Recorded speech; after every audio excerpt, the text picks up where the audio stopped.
So today we are going to discuss about the citizenship.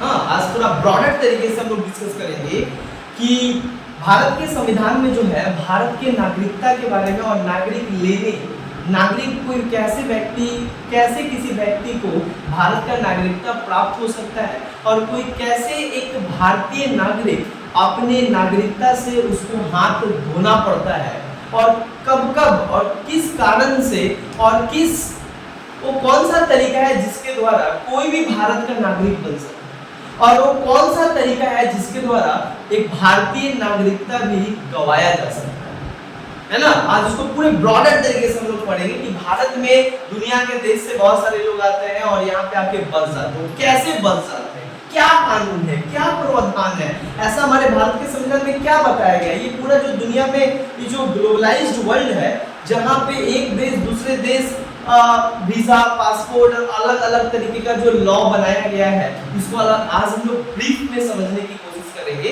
कि नागरिकता क्या है और method of acquisition of citizenship and the method of the loss of citizenship. वो कौन सा तरीका है जिसके माध्यम से और जिस प्रक्रिया के आधार पे कोई व्यक्ति भारत का नागरिक बन सकता है और वो कौन सा प्रक्रिया है जिसके आधार पे भारतीय नागरिकता से हाथ धोना भी पड़ सकता है। तो आज हम लोग बेसिकली क्या करेंगे, सिटीजनशिप को लेके जो है आज हम लोग डिस्कस करेंगे। देखो सबसे पहले बात किया जाए तो तुमको पता है सिटीजन कौन होता है, एलियन कौन होता है। नागरिक वो होते हैं जो किसी देश में जन्म लिए होते हैं, उनके माँ बाप उस देश के नागरिक होते हैं, राइट। और जो नागरिक का मतलब क्या, सिटीजनशिप का मतलब क्या होता है, सिटीजनशिप का मतलब होता है basically citizenship is the political membership of state. एक क्या होता है, स्टेट का पॉलिटिकल मेंबर होता है, जो लोग होते हैं उसको नागरिक कहा जाता है। जो नागरिक होते हैं उनको बहुत तरीके का क्या होता है, अधिकार, बहुत तरीके का मतलब citizen who enjoy the certain political and legal rights in their country which has granted by the constitution। हमारे देश में भी जो है जो नागरिक है उनको बहुत तरीके का सुविधा दिया जाता है, बहुत तरीके का अधिकार दिया जाता है, बहुत तरीके का लीगल बेनिफिट पाने का हकदार और हक रखते हैं, ठीक है। सो बेसिकली आज हम लोग जो है नागरिकता के बारे में पढ़ते हैं। तो सबसे पहले हम लोग बात करते हैं कि हमारे देश में जो नागरिकता है, नागरिकता के बारे में जो है हमारे देश में एक कानून आया। आज़ादी होने के बाद 1947 में जब इंडिया आज़ाद होता है तो बहुत सारा जब पार्टीशन वगैरह होता है, बहुत सारे भारत के लोग पाकिस्तान चल जाते हैं, कुछ पाकिस्तान में और उधर के रहने वाले लोग इधर आ जाते हैं। ये जो जिसको कहा जाता है पार्टीशन, ये जो पार्टीशन होता है जिसके बाद दल बदल हो जाता है, वहाँ के लोग इधर आ जाते हैं और यहाँ के लोग उधर चले जाते हैं। तो उस टाइम एक बहुत बड़ा झमेला होता है कि भैया अब, और ऐसा चलता रहा 2-3-4 साल तक चलता रहा। जब वहां पे क्या होता है मतलब 14 अगस्त को जब हमारा क्या होता है, 14 अगस्त को पाकिस्तान आजाद होता है, 15 अगस्त को हम आजाद होते हैं और 1947 में क्या होता है, पार्टीशन होता है देश का 2 टुकड़ा होता है धर्म के आधार पे। एक होता है मुसलमानों के लिए पाकिस्तान और बाकी जो रहना चाहिए हिंदू मुस्लिम जो उसके लिए हिंदुस्तान। तो कुछ हिंदू लोग भी क्या किए, वो लोग पाकिस्तान चले और कुछ मुसलमान लोग भी जो है वो हिंदुस्तान के तरफ रहे। तो दिक्कत हुआ ये कि भैया बाद में जो है जब पाकिस्तान में हिंदुओं को मारा गया, काटा गया, राइट्स नहीं दिया जा रहा था, मंदिरों को तोड़ा गया, मतलब वहाँ के हिंदू जो है असुरक्षित महसूस करने लगे। उनको लगने लगा कि भाई हम कब मारा जाएंगे मेरे को कोई पता नहीं लगेगा, क्योंकि वो लोग धार्मिक आधार पे जो है लोगों को मारते थे। जैसे भी कश्मीर में पहलगाम में जो हुआ, धर्म पूछ के मारा गया, वही तरफ से क्या होता है कि तुम इस धर्म के हो तो तुमको मार दिया जाएगा। क्योंकि 2 देशों का आपसी झगड़ा में पीसता कौन है, वहाँ आम लोग है ना, आम लोग पीसता है। तो वहां पे भी क्या हुआ था, 1947 में यही हुआ, हिंदू को मारा गया, काटा गया। तो जो हिंदू लोग आना चाहते थे भारत में, हाँ, तो जो हिंदू आना चाहते थे तो अब जो आ रहे थे तो बोला जा रहा था कि ठीक है आ गया और वो उनको नागरिकता, वो भी बोलते कि अब हम यहीं पे रहेंगे, हमको नागरिकता चाहिए। तो उनके लिए क्या क्या मेथड है, उनको किस तरीके से नागरिकता दिया जाता है। तो उस समय में 4 तरीके से नागरिकता दिया जाता है। पहला कि अगर आप क्या होते, भले पाकिस्तान में थे लेकिन आपका ऑर्गन अगर भारत में है, मतलब पार्टीशन के पहले 1947 के पहले अगर आप भारत के मतलब पूरा तो भारत था, पाकिस्तान, तो इस आधार पे आपको नागरिकता दिया जाएगा कि आप भारत, मतलब पाकिस्तान के पहले भारत के हिस्से में रहते थे, मतलब हिंदुस्तान के क्षेत्र में रहते थे। दूसरा, अगर आपको बाध्य होकर क्या करना पड़ा, भारत से माइग्रेशन करना पड़ा, मतलब माइग्रेट करना पड़ेगा, माइग्रेट करना पड़ा मतलब यहाँ से आप जाकर कहाँ बस गए, पाकिस्तान। तो पाकिस्तान में जब बस गए और फिर वहां से पाकिस्तान में जब बस गए और फिर वहां पे मारपीट और दंगा स्टार्ट हो गया, तो आपको लगता है गलती, हम गलत किए कि हम पाकिस्तान में हैं। तो उस समय के तो लोग मानते थे कि अरे हिंदू मुस्लिम तो सब एक ही है, ये सबका रिश्तेदार था और अच्छा दोस्ती था, तो दोस्त के साथ वो लोग भी चला गए। बट फिर वहां जाने के बाद क्या पता चला कि धर्म के आधार पर कोई निशाना बनाया गया। आम लोग नहीं, लेकिन वहां के जो शासन प्रशासन चलाते हैं, हाँ, जो पॉलिटिकल लीडर है, वो लोग ही तो क्या करते थे, गेम खेलते थे, मारते थे, हिंदू मुस्लिम करते थे।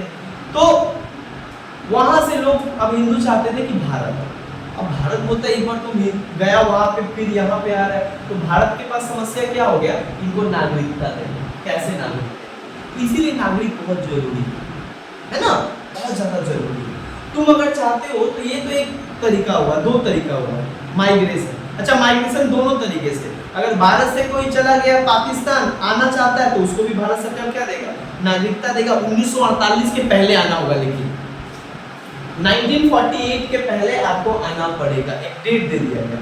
1947 के बाद जो लोग हैं उनको आना पड़ेगा 1948, तब उनको नागरिकता दिया जाएगा। बाद के दिनों में बढ़ा के किया गया। ठीक वही कांड था कि अगर कोई पाकिस्तान का मुस्लिम भारत में आ गया और भारत में भी मुसलमानों के ऊपर जुल्म किया जा रहा था, तो वो लोग अब चाहते थे कि वो अपने मुल्क जाए। तो अब पाकिस्तान में जो जा रहे हैं भारत से, उनके पास भी एक समस्या है भारत, फिर अगर वापस वो आए इन द केस, तो उनको नागरिकता देने का एक झमेला है।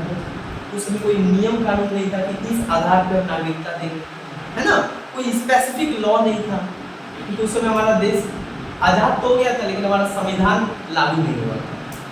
समझ आ रहा है, संविधान लागू नहीं हुआ था, उस समय पार्लियामेंट नहीं था हमारे। तो ये हुआ कब, हमारा पार्लियामेंट लागू हुआ 1950। हमारा संविधान कब लागू हुआ, 26 जनवरी 1950। 26 जनवरी 1950 में हमारा कॉन्स्टिट्यूशन क्या होता है, केम इनटू फोर्स, मतलब हमारा कॉन्स्टिट्यूशन लागू होता है हमारे देश में कब, 26 जनवरी 1950 में हमारा कॉन्स्टिट्यूशन लागू होता है। और ये लागू होने के बाद क्या होता है कि एक कानून बनाया जाता है इसके रिलेटेड, किसको नागरिकता देंगे और किस आधार पे देंगे, उसका टर्म्स कंडीशन क्या होगा, व्हाट वेयर द प्रोविजन, हाँ, क्या क्या उसका प्रोविजन होगा जिसके तहत कोई व्यक्ति को हम नागरिकता देंगे। एक कानून, एक स्पेसिफिक लॉ बनाया गया, समझ में आ रहा है, ताकि एक देश जो है अपने नागरिकों के ऊपर नियंत्रण रख सके और उसको पता हो कि हमारे देश में कितने नागरिक हैं और कौन कौन, पहचान किया जा सके। जैसे आज आधार कार्ड है तो हमारी पहचान, तो तुम्हारा भी तो पहचान होना चाहिए कि आप भारत में रहते हो तो आपका पहचान है कि आप भारतीय हो, आप हिंदुस्तान में रहते हो आप भारत के नागरिक हो, इसका तो पहचान होना चाहिए ना। और पहचान किया गया इसमें सिटीजनशिप अमेंडमेंट एक्ट, जो लोग इसमें रजिस्टर कर लेगा वो हमारे नागरिक होंगे, जो डॉक्यूमेंट शो करवाएगा, और जो डॉक्यूमेंट नहीं शो करवाएगा मतलब समझ में आ जाएगा कि वो क्या इलीगल माइग्रेंट है ना, वो गलत प्रवासी है, गैर परिवासी है, इलीगल व्यक्ति है, इलीगली भारत में रह रहे हो, आपके ऊपर क्या किया जाएगा, आपको अरेस्ट किया जाएगा और जिस देश को उस देश में छोड़ा जाएगा। सो इसको लेकर सबसे पहले एक लॉ आया, जिस लॉ का नाम है सिटीजनशिप एक्ट। क्या आया, सिटीजनशिप एक्ट। सिटीजनशिप एक्ट आया 1955 में। कब आया, पहला नागरिक कानून कब आया, 1955 में। भारत में पहला बार सिटीजनशिप अमेंडमेंट एक्ट, इसको शॉर्ट भाषा में कहा जाता है CAA, सिटीजनशिप अमेंडमेंट एक्ट 1955 में आया, जहां पे पार्लियामेंट में क्या हुआ कि कैसे किसी को नागरिकता देंगे, किस आधार पे नागरिकता देंगे और कैसे कोई नागरिकता भारत से छीन सकता है अगर कुछ काम करेगा तो इसका एक डिटेल कानून बनाया गया 1955 में पार्लियामेंट, और वो कानून बनकर आया जिस कानून को क्या कहा जाता है, सिटीजनशिप अमेंडमेंट एक्ट 1955। अब ये जो अमेंडमेंट एक्ट था इसमें दो बात कहा गया, this act contain the provision of contain the acquisition method, मतलब method of acquisition and loss of citizen. दो बात इसमें, इस एक्ट में जो है दो बात निकल कर आया। कितना बात निकल कर आया? दो बात लिखा हुआ है। क्या? Methods of acquisition, acquisition of citizenship. नागरिक बनने का माध्यम क्या होगा? कोई व्यक्ति अगर नागरिक बनना चाहता है तो किस आधार पे नागरिकता बनेगा, वो नागरिक कैसे प्राप्त करेगा? और एक बताया गया लॉस ऑफ सिटीजनशिप, और कैसे कोई एक व्यक्ति जो है नागरिकता से हाथ धोना पड़ेगा, उसको नागरिकता से, नागरिकता का जो नागरिकता है उसको गंवाना पड़ेगा। ये जो है बेसिकली दो बात सिटीजनशिप अमेंडमेंट एक्ट में कहा गया है। आज हम लोग ये दोनों को तो नहीं पढ़ पाएंगे, लेकिन आज कोशिश करेंगे ये पढ़ने कि कोई कैसे भारत का नागरिक बन सकता है, और भारत का नागरिक बनना है तो उसको क्या क्या करना पड़ेगा। और ये सब बात सिटीजनशिप अमेंडमेंट एक्ट 1955 में डिटेल में क्या किया गया है, दिया गया है। और ये भारत का पहला कानून है जिस आधार पे भारत सरकार किसी को भारत का नागरिकता दे सकती है। अंडरस्टैंड? पहला समझना method of acquisition of citizenship, कि किस तरीके से कोई व्यक्ति जो है भारत का नागरिक बन सकता है। What were the method to become the citizen of India, भारत का नागरिक बनने के लिए जो है किसी व्यक्ति को क्या क्या करना पड़ेगा, तब जाकर भारत का नागरिकता प्राप्त कर सकता है। चलो पढ़ते भारत का कानून कि क्या क्या भारत का कानून कहता है कि कौन भारत का नागरिक बन सकता है। हाँ, कोई अगर अपनाना चाहता है, कोई रहना चाहता है, भारत का नागरिक पाना चाहता है, तो उसको क्या करना पड़ेगा? हम लोग कैसे भारत के नागरिक बनते हैं, ये चीज भी बहुत इंपॉर्टेंट है। तो चलो मेथड्स ऑफ एक्विजिशन, देखो 5 तरीके का मेथड का बात किया गया। कितने तरीके का मेथड का बात किया गया है? 5 तरीके का मेथड का बात किया गया। सो हमारे संविधान में कितना मेथड का, मतलब मेथड कहा गया है भारत का नागरिक बनने के लिए? मतलब आप 5 तरीके से भारत का नागरिक बन सकते हैं। Okay, any person become the citizen of India through the 5 वे, 5 तरीके से आप भारत का नागरिक बन सकते हो। 5 कौन कौन सा माध्यम? पहला है बाय बर्थ। क्या है? By birth, by birth. दूसरा है बाय डिसेंट। क्या है? बाय डिसेंट, इसी को कहा जाता है बाय ब्लड। क्या कहा जाता है? By blood. तीसरा है बाय रजिस्ट्रेशन, तीसरा है बाय रजिस्ट्रेशन। चौथा है बाय नेचुरलाइजेशन, बाय नेचुरलाइजेशन। पांचवा है बाय इनकॉर्पोरेशन ऑफ टेरिटरी,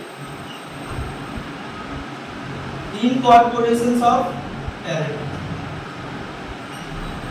ये 5 तरीके का बात CAA 1955 के कानून में किया गया, और यही भारत का बेसिकली नागरिकता प्राप्त करने का 5 सबसे इंपॉर्टेंट मेथड है। इसके ऊपर कोई नहीं। समझ में आ रहा है? ये 5 ही तरीके से कोई ना कोई व्यक्ति भारत का नागरिक बन सकता है और प्राप्त कर सकता है। Any person who is interested to become the citizen of India, so they can take a citizenship through this 5 respective method। ये 5 ही मेथड के जरिए कोई व्यक्ति भारत का नागरिक क्या कर सकता है, बन सकता है। अब एक एक लाइन हम लोग पढ़ते हैं, एक एक मेथड के बारे में डिटेल में पढ़ते हैं कि कौन सा मेथड क्या है। सबसे पहला मेथड जो कहता है आपको नागरिकता इस माध्यम से मिल सकता है, बाय बर्थ। बाय बर्थ पर ध्यान रहे, ये जो बाय बर्थ जो पहला मेथड है नागरिक प्राप्त होने का या भारत का नागरिक बन जाने का, ये केवल अप्लाई किसके ऊपर होता है? इंडियन। बाय बर्थ का मतलब क्या होता है? जन्म के आधार पे नागरिकता। भारत का संविधान जो है और ये कानून जो है जन्म के आधार पे नागरिकता क्या करता है? देता है। जन्म के आधार पे भी हमको नागरिकता मिलती है। जैसे हम लोग हम लोग को किस आधार पे नागरिकता मिला है? जन्म के आधार पे। हमारा जन्म भारत में हुआ है, इसीलिए हम भारत के नागरिक हैं। बट अब इसको डिटेल में समझते तो और तुमको क्लियर हो जाएगा हर कुछ, समझ में आ रहा है। सबसे पहले होता है बाई बर्थ। देखो बाई बर्थ में क्या होता है, बोला गया बाई बर्थ में बोला गया कि आफ्टर 1948 मतलब since 1948 to till 90 more or less 1966, मतलब पहला बोला जाता है कि 1948 से लेके 1966 तक जो लोग भारत में पैदा हुए हैं वो भारत के नागरिक हैं। क्या बात ये 1948 टू 1966 मतलब 1948 से लेके 1966 तक जो बच्चा भारत में पैदा हुआ है वो ऑटोमेटिकली भारत का नागरिक बने। जेल हो गया है ना, ये भी चीज हो गया। क्या कह रहा है लो, if any person born in India since 1948 to 1966 they are the citizen of India, they got the citizenship of India। मतलब पैदा हो जाने से ही इसके बीच वो भारत के नागरिक हो गए। ये नहीं देखा जाता था उसके माँ बाप कहाँ के हैं। पैदा अगर तुम भारत में हो गए 1948 से लेकर 1966 तक के बीच तो आप भारत के नागरिक हो जाओगे, आपको भारत के नागरिक बने। तो पहला ये मैथड था बाई बर्थ, ठीक है। फिर क्या हुआ ना, इसमें बहुत बड़ा ना फ्रॉड हो गया और एक गलत तरीके और मतलब एक बहुत अनफेयर होने लगा। क्या अनफेयर होने लगा कि भाई बहुत सारे लोग जो है पाकिस्तान से भारत में आते थे इलाज करने, हेल्थ देख रेख, और बहुत सारे प्रेग्नेंट वुमेन जो है वो यहाँ पे आती थी इलाज करने और मेडिकल सर्विस लेने।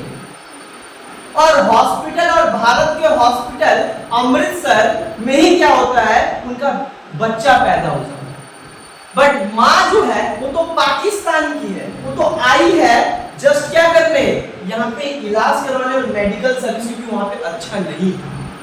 अब बताओ ये जो कानून कह दिया कि कोनो बच्चा पैदा हो 1966 तक भारत के अंदर वो भारत का नागरिक हो जाए। तो जो लोग वहां से आए हैं तो बच्चा भारत का नागरिक, माँ बाप दूसरे देश का नागरिक, लो जेल हो गया। जेल क्या हुआ, क्या बच्चा पैदा हो रहा है तो नागरिकता कहाँ का मिल रहा है, भारत का। अब माँ बाप कहाँ का नागरिक है, कितना बड़ा झमेला हो गया, दिक्कत हो गया। अब बच्चा कहाँ रहेगा, इंडिया। अब माँ बाप वाह, माँ बाप बोले गलती की यहाँ पे आके, इसको लेके ना बहुत बड़ा जो है एक ये होने लगा कि नहीं ये सही नहीं है, ये कानून में परिवर्तन होना चाहिए। तब जाकर 1966 में कानून में परिवर्तन है। क्या बोला कि 1966 से लेके 1987 तक, क्या आया 1966 से लेके 1987 तक अब बोला गया कि वही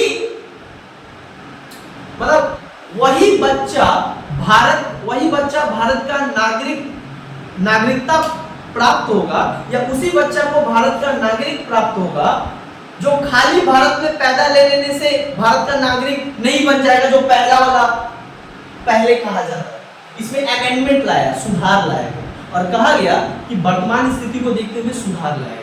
और इसमें क्या लाया गया सुधार, बोला गया कि 1987 तक जो बच्चा भारत में पैदा हुआ वो पैदा होने से ही भारत का नागरिकता नहीं हो जाएगा।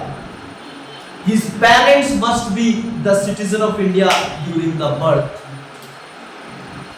तो बच्चा के जन्म होने के समय पिता, मतलब यहाँ पे फादर को मेंशन किया गया, फादर उसके पिता अगर इस देश का नागरिक है जन्म होने के टाइम पे तो उसका बच्चा भी भारत का नागरिकता प्राप्त होगा। लेकिन अगर वो पिता किसी दूसरे देश का है तो दूसरे देश का नागरिक होगा, भारत का नहीं, भले भारत में पैदा हो। दैट मींस क्या कहा, if his father was the citizen of India during the birth of his children, so his children become the citizen of India.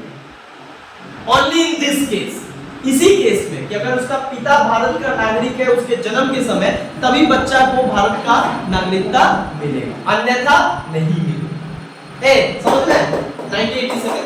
उसके बाद क्या बोला गया, बोला गया कि 1987 से लेके टिल द डेट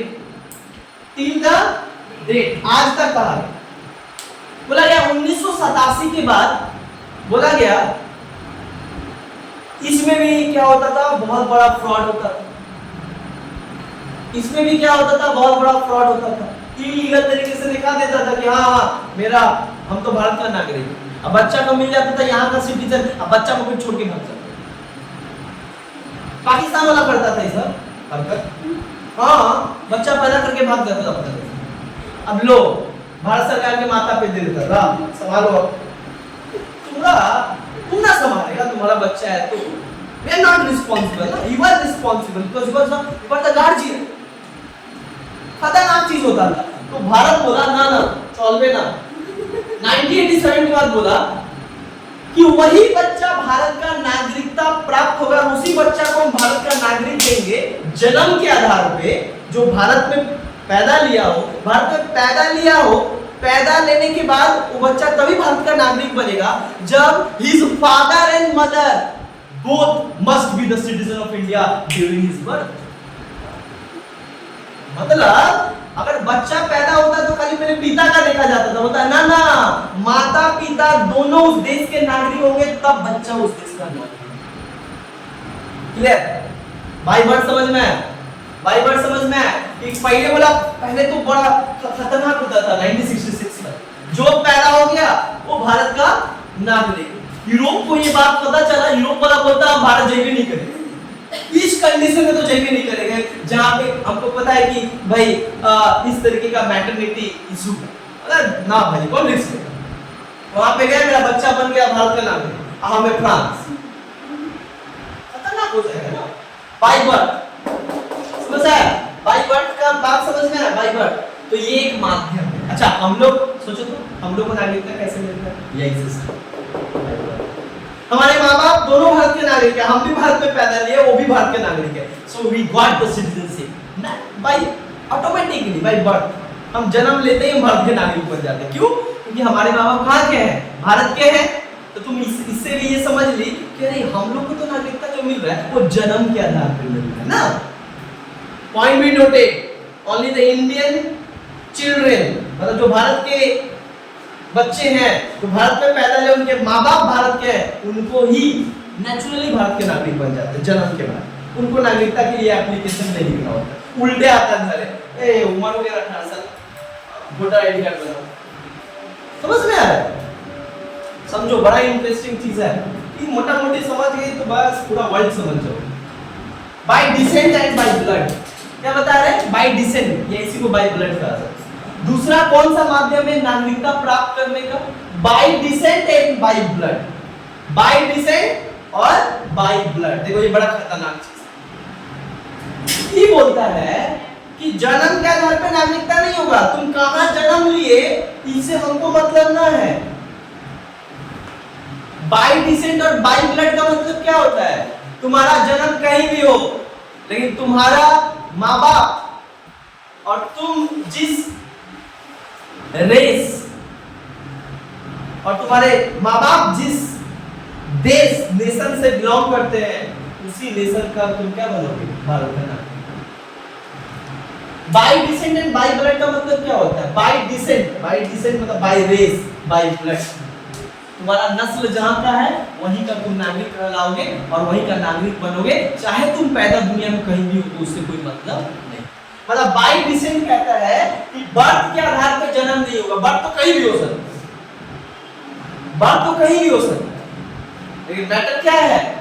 तुम्हारे पूर्वज कहाँ रहते थे, तुम्हारे माँ बाप कहाँ रहते थे, पीढ़ी कहाँ रहता था, उस आधार पर तुमको उस देश का नागरिकता मिलेगा। सपोज दैट, अभी सबसे बेस्ट एग्जांपल दे रहे हैं, विराट कोहली का जो है, अभी एक बेटा हुआ। उसका जन्म हुआ इंग्लैंड में, लंदन, है ना। अब लंदन में हुआ और यहाँ तो खेल रहा था। लंदन में हुआ जब, तो होता क्या है, उसका लंदन हॉस्पिटल में पैदा होता, मतलब ब्रिटेन में, यूके में। तो क्या विराट कोहली का जो बच्चा है जन्म तो लिया लंदन हॉस्पिटल में, जो कि ब्रिटेन के देश में आता है, तो क्या वो वहां पे जन्म ले तो वहां का नागरिक हो जाएगा? दिस लॉ, ये लॉ के कारण वो नहीं हो रहा है, वरना ये लॉ है तो करवाइए देगा उसको। खतरनाक लॉ है ना, इसलिए चेंज किया गया बाद में। By descent and by blood कहता है you are born in any part of the world, it does not matter, the matter is what, the matter is that your blood relations is very very important, your ancestors, your parents, आप उसी देश के नागरिक बनोगे जिस देश के माँ बाप आपके नागरिक हैं। समझ में आ रहा है? आप किसी भी देश में पैदा लो, इससे कोई मतलब नहीं है, आप उसी देश का नागरिक बनोगे जिस देश के आपके माँ बाप नागरिक। भले दुनिया के कहीं भी आप जन्म लो ना, उससे कोई दिक्कत नहीं। क्लियर हुआ? इसका सबसे बेस्ट एग्जांपल विराट कोहली का बेटा।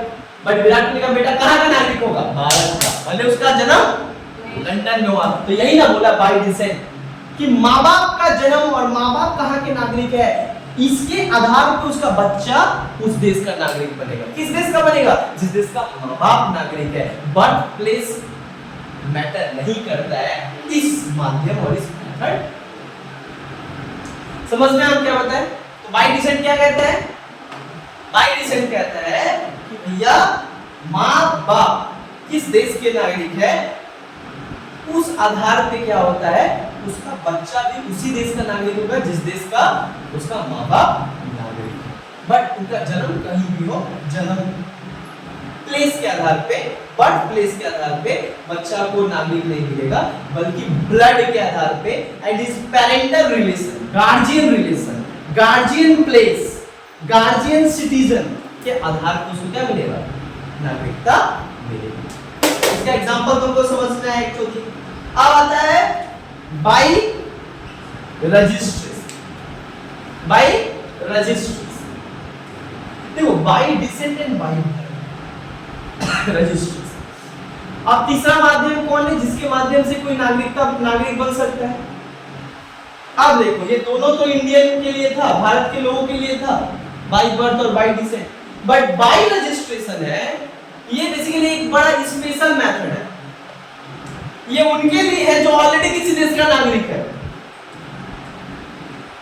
Bye registration is the third method by which one can acquire the citizenship of India if he or she is interested to take।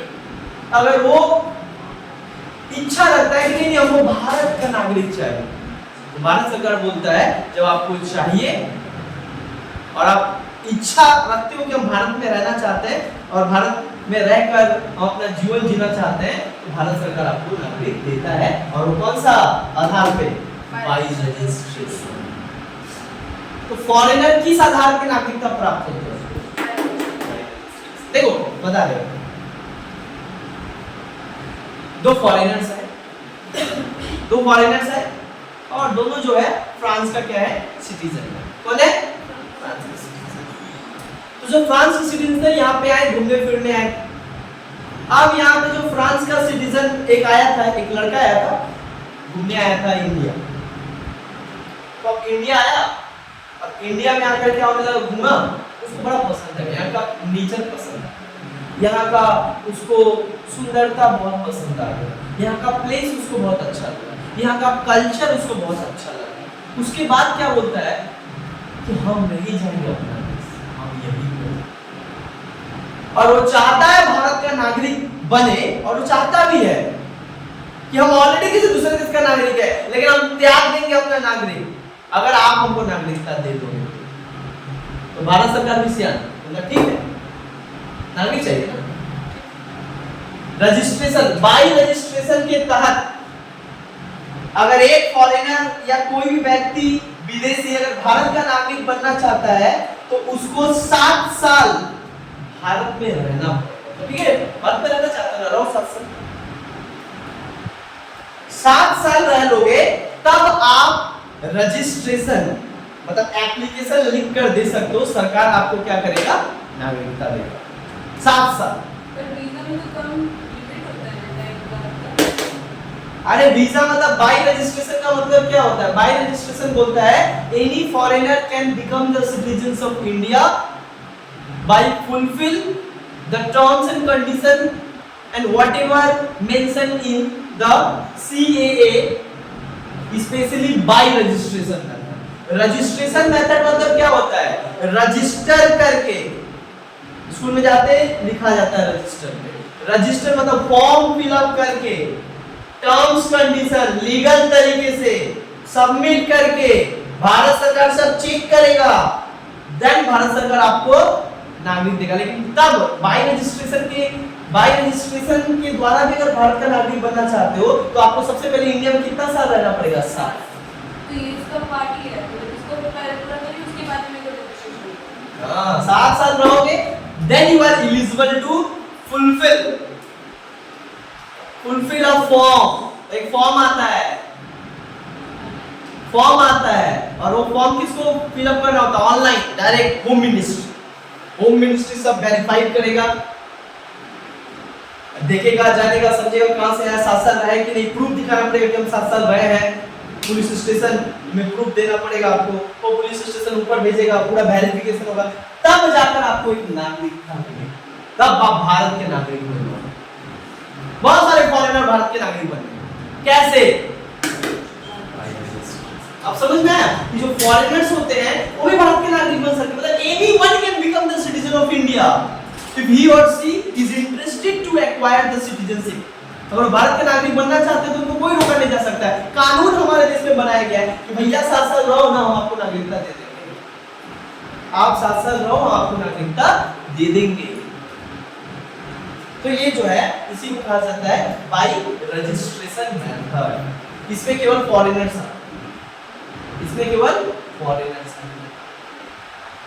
7 साल रहोगे उसके बाद फॉर्म फिलअप करोगे, तब जाके ये होगा। बाय रजिस्ट्रेशन समझ में आया?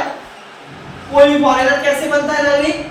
रजिस्ट्रेशन प्रक्रिया के द्वारा, रजिस्ट्रेशन प्रक्रिया द्वारा। अब आते हैं बाय नेचुरलाइजेशन।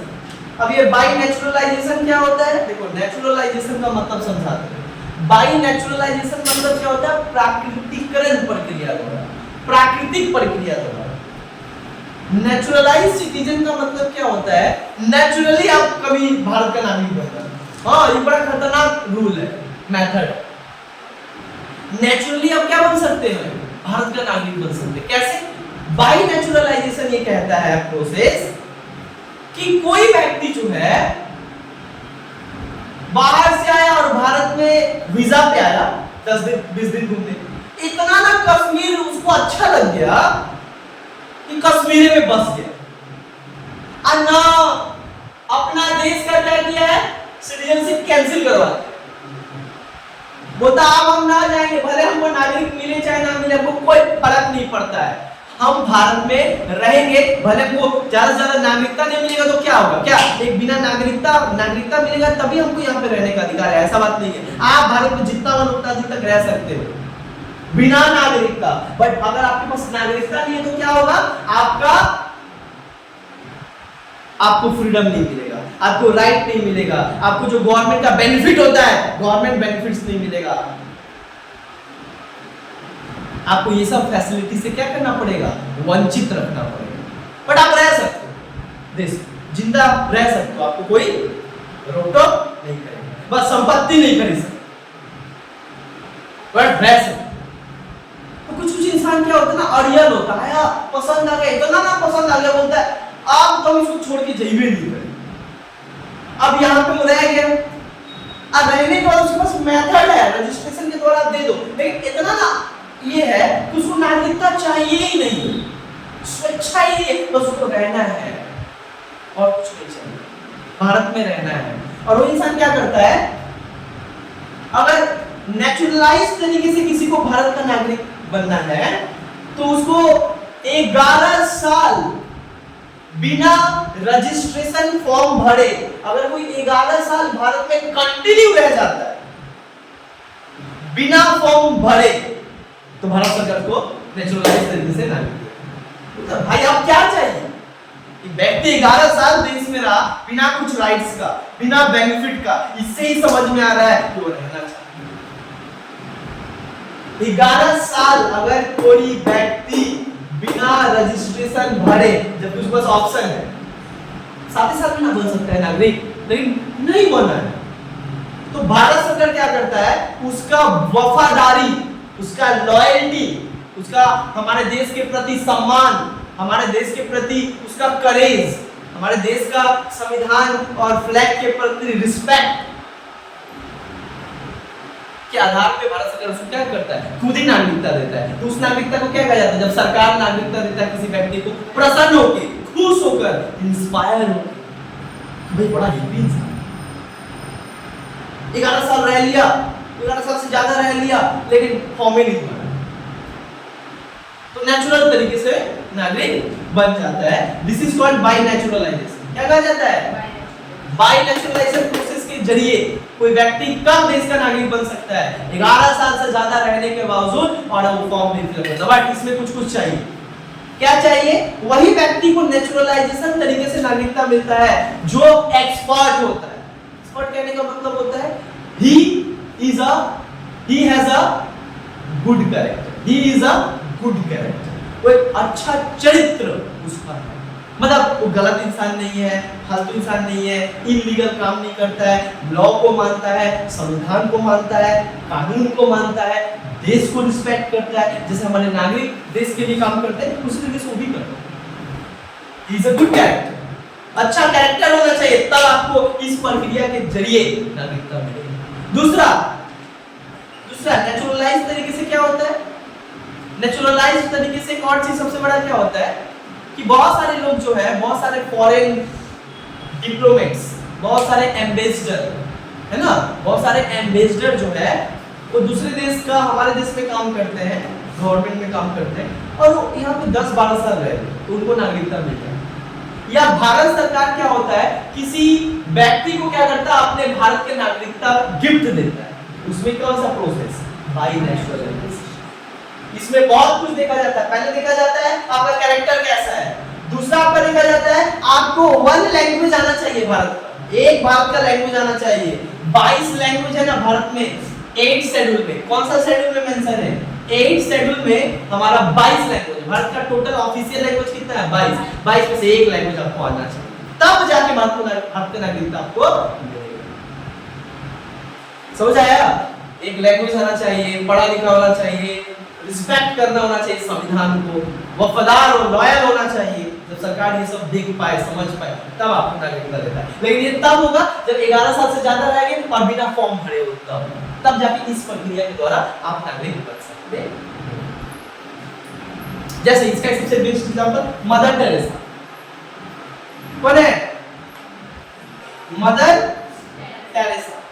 मदर टेरेसा अलग देश की थी, भारत में आ गया, भारत की गली और अलग अलग गटर से लोग गिरे पड़े हैं, सोए पड़े हुए हैं, मतलब पूरा डिजीज से फैला हुआ है, कोई छू नहीं रहा था।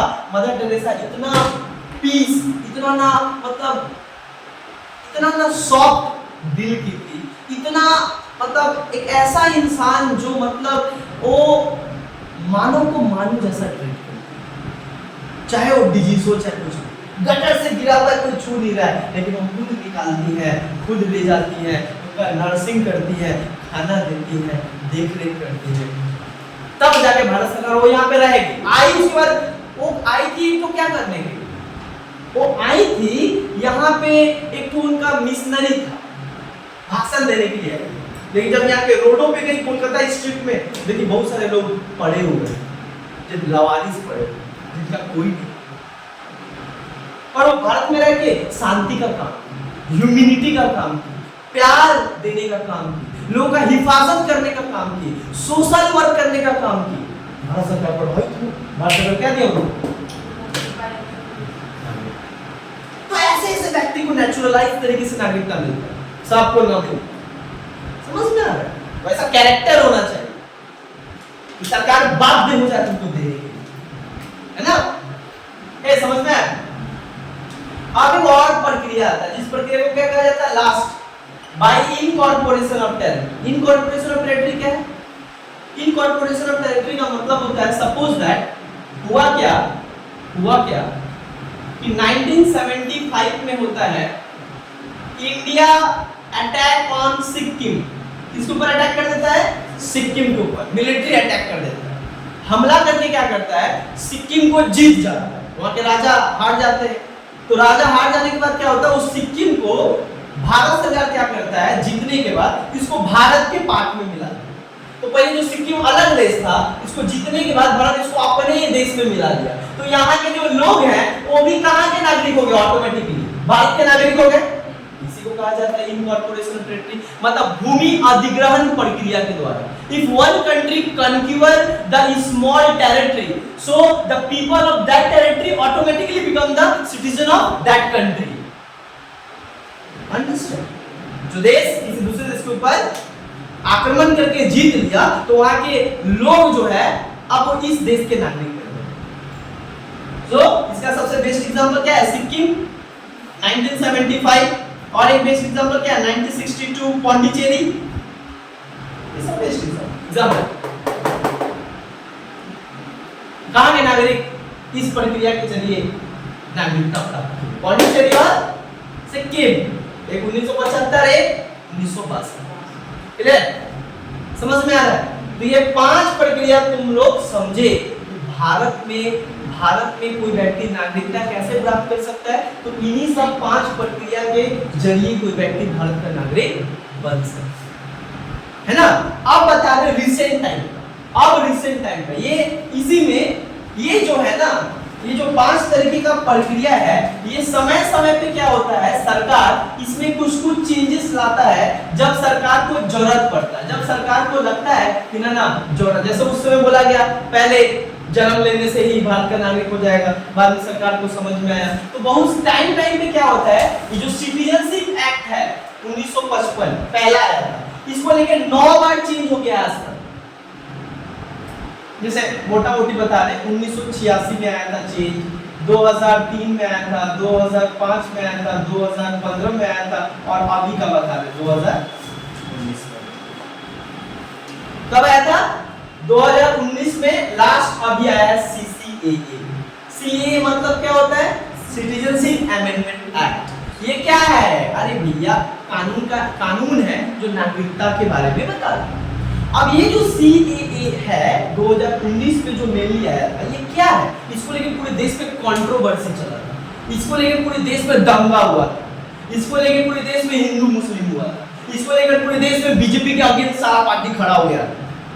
समझ में आ रहा है? 2019 में लागू, 19 में पास हुआ पार्लियामेंट से, लेकिन अभी तक इसको लागू नहीं हुआ, अभी लागू किया जाएगा। सोचो, इतना बड़ा कंट्रोवर्शियल बिल था, बट ये कंट्रोवर्शियल क्यों? इतना पूरे देश में बवाल क्यों हुआ था इस बिल पे? ऐसा क्या था इस बिल पे? क्या लिख दिया था जिस कारण सारा पार्टी, सारा लोग भड़क गए थे कि ना कुछ गलत हो रहा है, कुछ गलत है। देखो हुआ क्या था समझा। ए सुनो, हुआ क्या था समझा।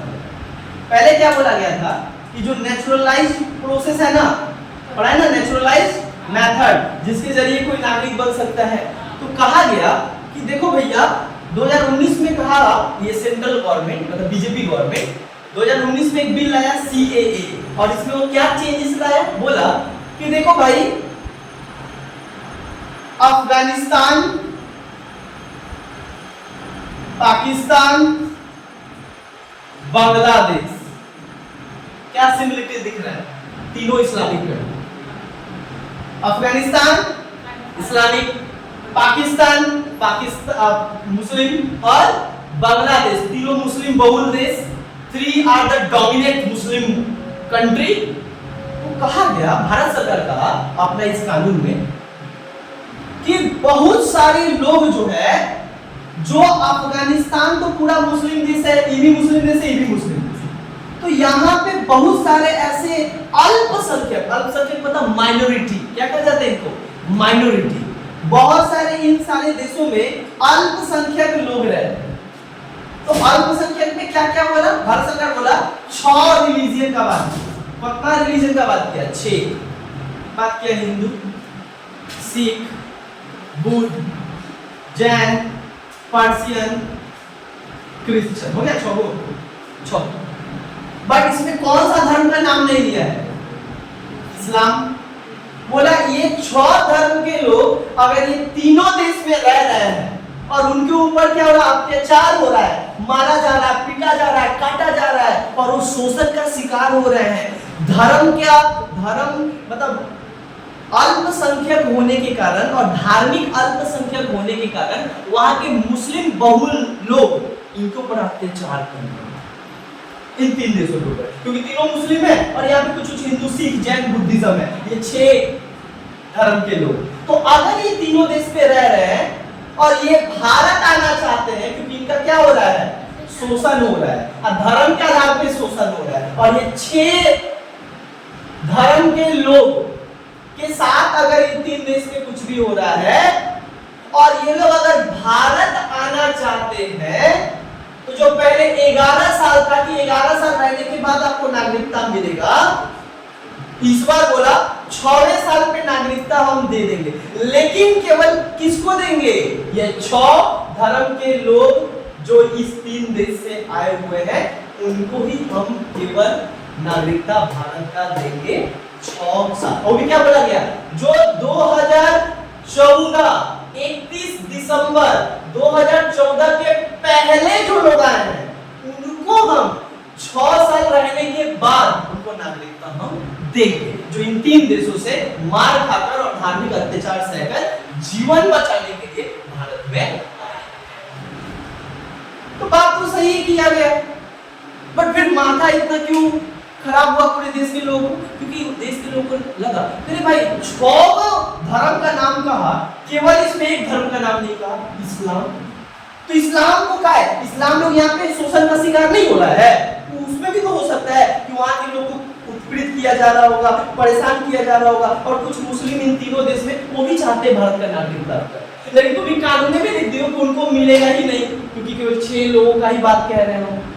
जब कानून में नहीं है तो नागरिकता तुमको नहीं मिलेगा। तो कुछ मुस्लिम लोग चिल्लाने लगे कि सेकुलरिज्म के खिलाफ बात किया जा रहा है, मतलब धर्म निरपेक्ष देश है लेकिन बात ऐसा किया जा रहा है, धार्मिक बात किया जा रहा है, ये सही नहीं। तो सरकार क्या तर्क दी? सरकार को कहा आप मुस्लिम का क्यों नहीं डाल रहे हैं? मुस्लिम भी तो हो सकता है शोषण का शिकार, अत्याचार तो किसी के ऊपर भी हो सकता है। तो भारत सरकार और Amit Shah home minister, BJP के सारा नेता, सरकार क्या तर्क दिया? बोला कि ये कैसे हो सकता है कि तीनों इस्लामिक देश और वहां पे इस्लाम ही देश है और इस्लाम ही लोग होते हैं, तो उनके ऊपर किस तरीके का अत्याचार? एक हिंदू देश है तो हिंदू के लोग के ऊपर किस तरीके का अत्याचार होगा ही नहीं। वहां के जो अल्पसंख्यक के लोग हैं जो उस धर्म से बिलोंग नहीं करते उनके साथ होगा। तो भारत सरकार कहा कि भैया ये तीनों देश तो इस्लामिक देश है, सबसे ज्यादा मतलब 99% यहाँ पे इस्लाम रहते हैं, 1% जो रहते हैं उन्हीं के खिलाफ अत्याचार होता है, तो उनको हम राइट दे दिया अधिकार, बस उसको क्यों देंगे इस्लाम? तो ठीक है। इसी को लेके ये इतना ज्यादा कंट्रोवर्शियल हुआ था। अब समझा दी तुमको कंट्रोवर्शियल क्यों था और ये क्या कहा गया था 2019। देखो जो सीए का बात है और ये जो नागरिकता का बात है, जो इतना चीज तुम लोग को बताएं, ये भारत के संविधान 5 से लेके 11 में मेंशन है। अंडर आर्टिकल, बहुत इंपॉर्टेंट, सिटीजनशिप के बारे में संविधान में किसमें बताया गया? 5 से लेके 11, under article 5 to 11, right, mention about the provisions of citizenship in the constitution. संविधान में आर्टिकल 5 से लेके आर्टिकल 11 तक में सिटीजनशिप का ही बात किया, कैसे मिलेगा, कैसे होएगा कोई, हाँ, इस सब का ही बात किया गया है। और कौन सा पार्ट में? पार्ट 2, याद रखना, कौन सा पार्ट में रखा गया है सिटीजनशिप को? पार्ट 2 में। कितना आर्टिकल से कितना तक? 5 से लेके 11 तक। तो यही जो है बेसिकली क्या है भारत की नागरिकता। नेक्स्ट क्लास हम लोग पढ़ेंगे कि कैसे कोई भारत का नागरिकता प्राप्त करने के बावजूद भी भारत का नागरिकता से हाथ धोना पड़ेगा। ये आपका बपौती नहीं है कि जो मन वो करोगे, मिल गया तो मतलब क्या आप देश के अगेंस्ट जाओगे? नहीं, इसका भी कुछ मेथड है, आपसे छीना भी जा सकता है आपकी नागरिकता। स्कूल में एक बार एडमिशन हो गया तो इसका मतलब क्या, बपोती समझ के लगो, स्कूल का कुछ भी करेंगे स्कूल तुमको रखेगा नहीं, भगाएगा नहीं। स्कूल के अगेंस्ट जाओगे, स्कूल निकाला भी जा सकता है। उसी तरीके से अगर नागरिकता प्राप्त हुआ है तो नागरिकता छीना भी जा सकता है। ये नेक्स्ट क्लास पढ़ेंगे कि नागरिकता कैसे छीना जाता है। धन्यवाद।